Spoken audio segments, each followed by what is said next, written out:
Today's episode of Hectic Justice is brought to you by Off With Their Heads Chickens. Once you choppity chop, you just can't stoppity stop with Off With Their Heads Chickens. Choppity chop chop, you just can't stoppity stop with Off With Their Heads Chickens. And now it's time for Hectic Justice, Episode 6, Moist in Metropolis. Warning, today's episode contains a plethora of puns. Gunfire. Emergency call-outs. Hectic. Detectives. Lawyers. Hectic justice. Crime. Starring Hester. Boobs. Trying to make it in a man's world. Hectic. Misogynist advertising. Overacting. Hectic justice. Police overtime. Legs. Skirts. And her best friend is a sex. Overly dramatic speeches. Objection. Hectic. Stereotypes. Open blouses. Hectic justice. Widow funds. Tits and ass. Awkward sex. More boobs. Get the hell out of my courtroom. Justice. Jump, please.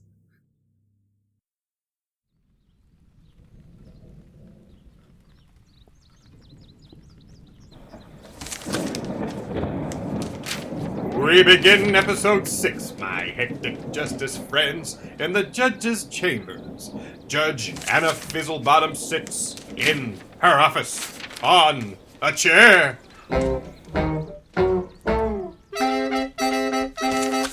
To her right, we see a saucer with the half-eaten remains of an illegally smuggled donut. And she's looking hepped up on goofballs, if you ask me. The donut is partially hidden by papers. Hectic papers. And suddenly there is a knock on the door. Oh my God, the suspense! Jesus, a knock at the door. Who the fuck is it? Shit. And in walks Baxter Slick, sleazy defense attorney with only ambition on his mind. He has nothing on his mind but the ambitious thoughts of a man with nothing but ambition on his mind. A mind in which there's nothing but ambition. And he doesn't mind. With a certain, I don't know what does the French would say, he enters the room. So, Judge Feazlebottom, we meet again. Why, Mr. Slick, don't you look like you have nothing but ambition on your mind today? Well, I should do. We have new sponsors, the good people at Off With Their Heads Chickens. As a mother, I want my ungrateful children to eat only the freshest ingredients. That's why I shop at Off With Their Heads Chickens, with only the most spirited delivered clucking to your door, boxed uncomfortably with our state-of-the-art knives. You'll be in happy housewife heaven. I'm home, darling. Get me my slippers and pipe, and get the dinner on. Chop, chop. Whatever you say, darling. Take out your pent-up frustration on a substitute for your tenderless husband, and then give him a taste he'll never forget. He and the kids will be at your mercy and begging for more, because once you choppity chop, you just can't stoppity stop with Off With Their Heads Chickens. Choppity chop chop, you just can't stoppity stop with Off With Their Heads Chickens. Eat up, darling. Don't hurt me. Well, no wonder you're acting quite like cock of the walk. I'm ready to ruffle some feathers, that's for damn sure. Well, you don't have to look so exalted about it. No need, Judge. I used chicken salt, but I wonder which came first. Well, that's something I'm sure you can ask our sponsors at Off With Their Heads Chickens. Choppity chop chop, you just can't stoppity stop with Off With Their Heads Chickens. Now, Baxter, shall we proceed with what I apprehend is a peckingly good plot? I don't know, Judge. Already the whole of it seems to be dedicated to poultry puns. Well, it's in the contract. Of our new sponsors at Off With Their Heads Chickens. Off with their heads, chickens. So you'd better hatch some excellent puns and don't be cagey about it. Judge, you'll find I don't chicken out when it comes to shelling out a good pun. That's all shell and good, but I'm afraid I rule the roost here, Councillor. Well, let me tell you, I'm planning to go even further than anyone ever has before. Don't fill it my chambers with such chiplets. You'll never claw your way to the top roasting a superior this way, Baxter. Cluck you, Judge. My hackles are up and I'm gonna fly the coop and form my own yoke band. Well, I'll lay down the steady beak, because I already play the drumsticks. That was a cheap shot, Judge. A cheap shot. Enough of this nonsense. If we've fulfilled our sponsorship obligations, onto the plot. Do you take that thing everywhere? Yes. Very well then. Tell me, Judge Feazlebottom, how is your sweet tooth today?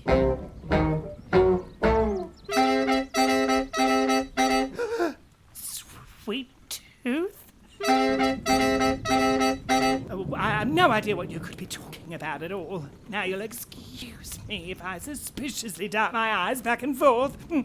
And you can explain yourself in a dramatic monologue. Good, because I stayed up all night memorising it.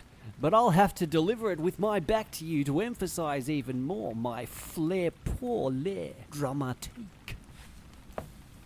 Wank. Baxter sighs deeply and dramatically, getting ready for the acting performance of his life.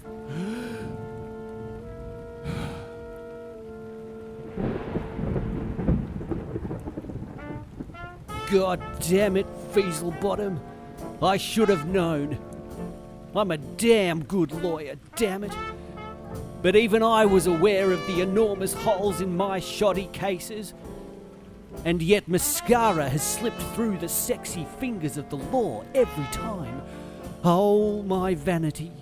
How I wanted to believe it was my own handsome cleverness, but something told me there must have been another reason why you let him off the hook so easily. He gestures towards the saucer and half-eaten donut. Great acting. I'm totally convinced. And now as I gesture towards the saucer with the half-eaten donut, now I see the truth.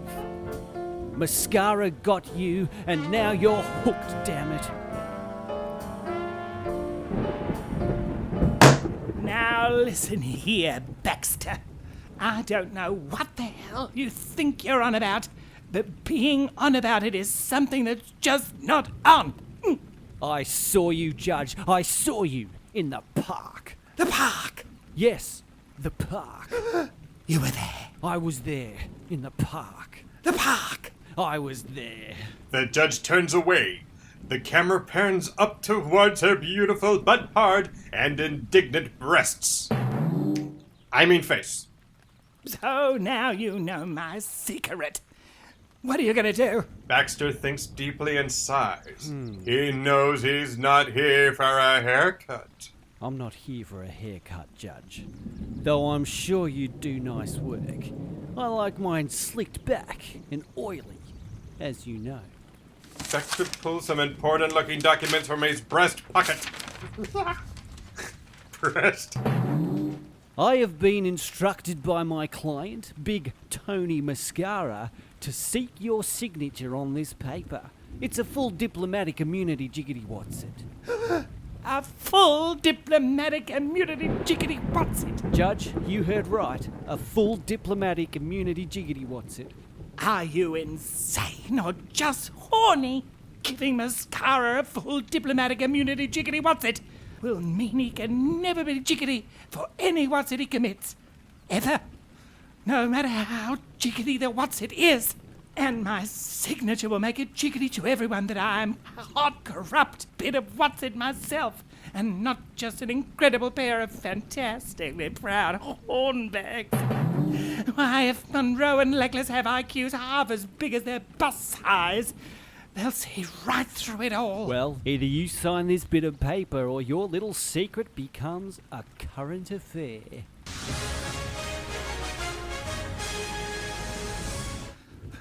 Damn you. The papers. You want them signed today? Tonight? I'll leave you with this little project. You'll need to report by 7:30. That's in 60 minutes. Oh, I'll regret this by sunrise when I wake up with today, tomorrow. 4 corners? Judge Feazlebottom reluctantly signs the full diplomatic immunity jiggity what's-it. There. It's done. Now, goddamn you. Get the hell out of my chambers. Thank you, Judge. I'll make sure your secret is kept safe in the roost.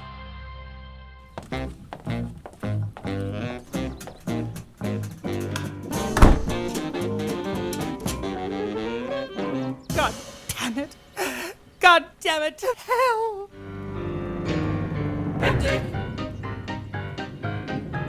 Hectic justice. Just as this scene finishes, another scene starts. It's the next scene after the one that just went before, and we see our beloved hero, Hester Monroe, single female lawyer, striding up the corridor with purpose abreast in her heart. Breast. She has her warrant, and it's ready for the judge's sexy signature. She hears voices. The door to the judge's chambers opens, and Baxter appears. Mr. Slick? Miss Monroe, what a pleasure. You're looking full of purpose indeed today. Or maybe that's just a new push-up bra, eh? Extra padding for the A cup, is it? Damn it, Baxter! You cannot push me to my emotionally overacting limits today. Though this snazzy lingerie may be doing its darndest to raise my niplets to exciting new heights, it matters not. I am getting a warrant from the judge to search your client's premises. Finally, and once and for all, he will have to succumb to justice.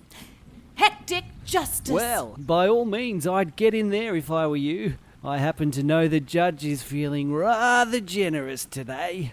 I got what I came for.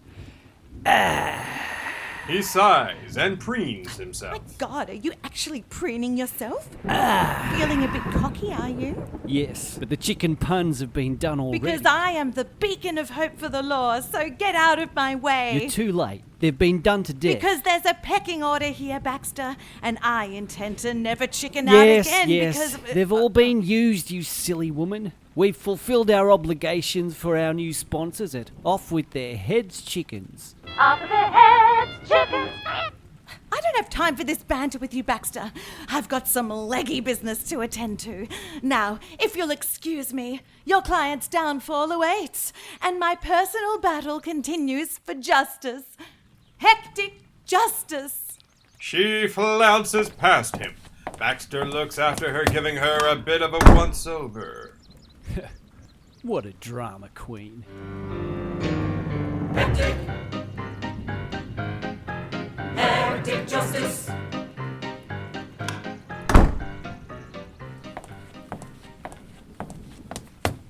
Your Honor. What's up, bitch? Judge, I am here to demand your signature on a warrant to search the premises of the infamous mobster, Big Tony Mascara. Ah, yes, mascara. Runs quite fast. Oh, you have to hurry to keep up, don't you? Judge, please. This is serious. Now make yourself comfortable because I stayed up all night memorizing a dramatic monologue. Not you as well. How many of these do I have to hear? And I demand you listen to it. And I insist that you listen to my demand. And I demand that I insist upon that which I demand is insistent. And my persistence will insist upon my demanding this insistence. And if I was the Mr. insisting the sister persist with my insistence, I'll persevere with that which I insist I demand. God damn it. Are you quite finished?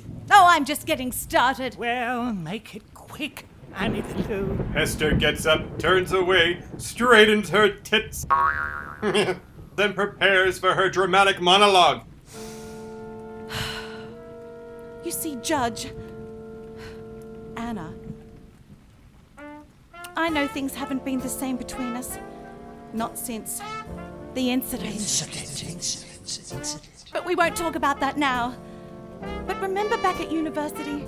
You were my attractive but unattainable law professor, and I was the beautiful but failing law student. Back then, you tutored me. You tutored me hard. We'd only just begun, yet already you were the wind beneath my wings. It must have been love, but it's over now. I got shot through the heart, and you're to blame. Now it's like we're rivals in a bitter, bitter world. A world full of rivaling bitterness. Like a lemon, lime and bitters. With too much bitters.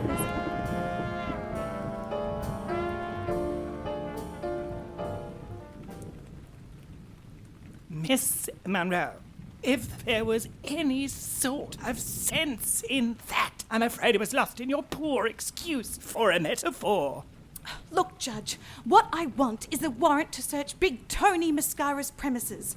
The secretly obvious strip club. Well, why didn't you say so? Here you go, small tits. Oh. Well? Well, that was rather easier than I'd expected. Now, fuck off. Your Honour.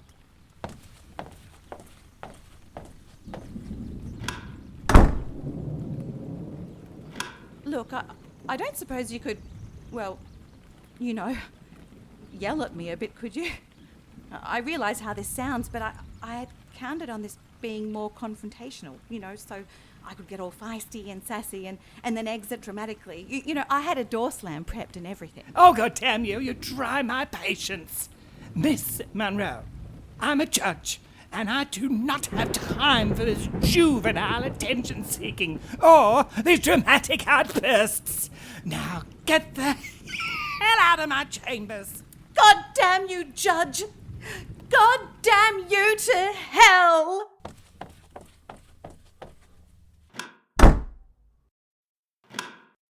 How was that? Yes, fine, fine. I didn't overdo it, did I? Oh, well, you wouldn't be you if you didn't. That's what I thought. What a drama queen. Hectic. Hectic justice. It's daytime. During the day, the next day. Hester strides out of her apartment door just in time to literally bump into Spriggan and Sparks, who are going for an early morning jog. While trying to avoid each other, they all get tangled in the leash and all fall over together. Oh, adorable. Hester, gosh, I am sorry. Oh, crikey dear. What a klutz I am. Good morning, Lucky. You're up early this morning. How's your new police dog going? Spriggan pets his new dog lovingly on the head. Oh, Sparks and me, we're just fine. Last night we watched Sleepless in Seattle and then listened to Jeff Buckley as we spooned and fell asleep. He really gets me, you know. So anyway, where are you off to? You look dressed for some sort of action. Is that a new, push-up bra? Hester pushes herself up against him with a sexy raised eyebrow. Indeed. Yeah! Lucky, I have a warrant to search Mascara's premises. So I, Hester Monroe, single female lawyer, am going there to conduct a search of the premises for which I have a warrant for to do so herewith. Oh, wow! You're so busty and sassy. But hey, I thought only policemen like me conducted searches. Look, if TV's taught me everything, and it has, spunky female lawyers in push-up bras conduct searches with warrants as well. Especially those who are desperately trying to make it in a man's world in a short skirt while searching for Mr. Right but maintaining independence with endearingly over-dramatic emotional problems. Well, I say, wow, you really are, gosh, all of those things. Oh, crikey dick, it sounds so exciting. Probably even more exciting than Sleepless in Seattle. Not by much, though. do you think Sparks and I could come with you for support? I have plenty of support coming from my push-up bra. She grabs Lucky's hands and squeezes them onto her juggly perklets. See? Oh, breast. Golly. Yes, wow. Well, are you sure you'll be 100% safe? I have a feeling I'm about to cry, and, well, that doesn't usually bode well for the future. Oh, you sweet moron. Shh, shh, shh, shh, shh, shh. Be not afraid. I have a bunch of anonymous extras going with me. If TV's taught me everything, and it has, the search should all go smoothly. There'll be a few sporting catchphrases, and mascara will be put behind bars by dinner time. Oh, how exciting. You're so going to, gosh, bust some ass. Or possibly poop a few caps in somebody's pants. I don't think you should be doing jive talk, but never mind. Well, golly, maybe when you come back we can, finish our, date. And maybe what's it, thingy? Sex? Crikey dick.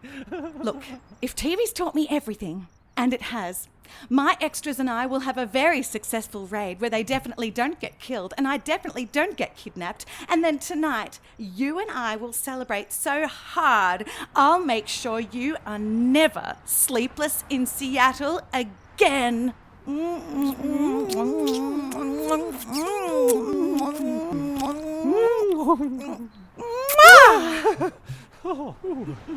She passes him bad, and then strides purposefully off, leaving Spriggan spluttering uncontrollably in the gutter. Spark pats him on the back. Woof, woof. Tell me about it. Oh, what a woman. Quar indeed.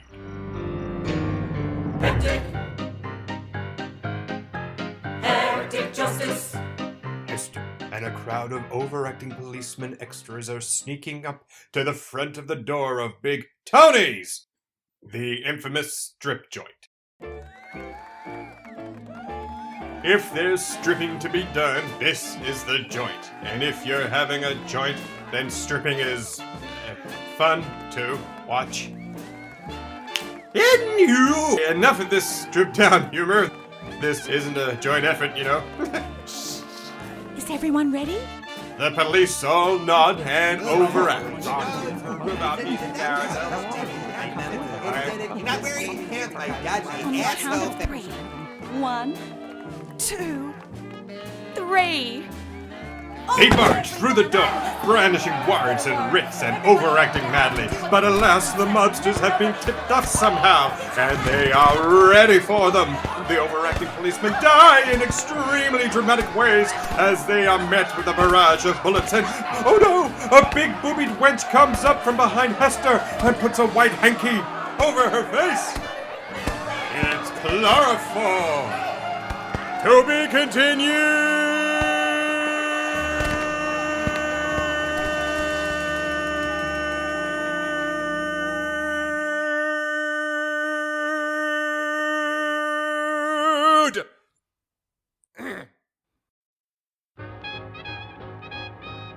Hectic Justice will continue next time. Was Hester attacked by a giant hanky, or did she just have the sniffles? Will we be subjected to scenes of her being tortured in a sexy dungeon with inappropriate close-ups of nipples and thighs? And are those overacting extras okay? Who gives a toss? Tune in next week for more of Hectic Justice.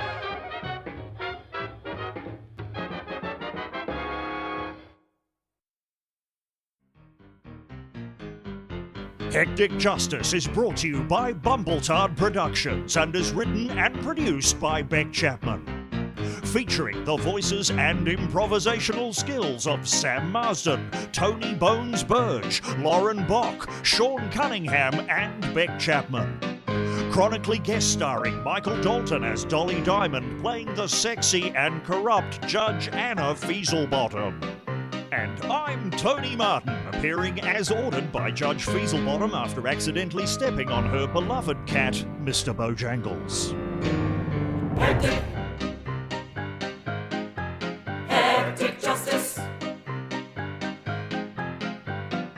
trying to save us.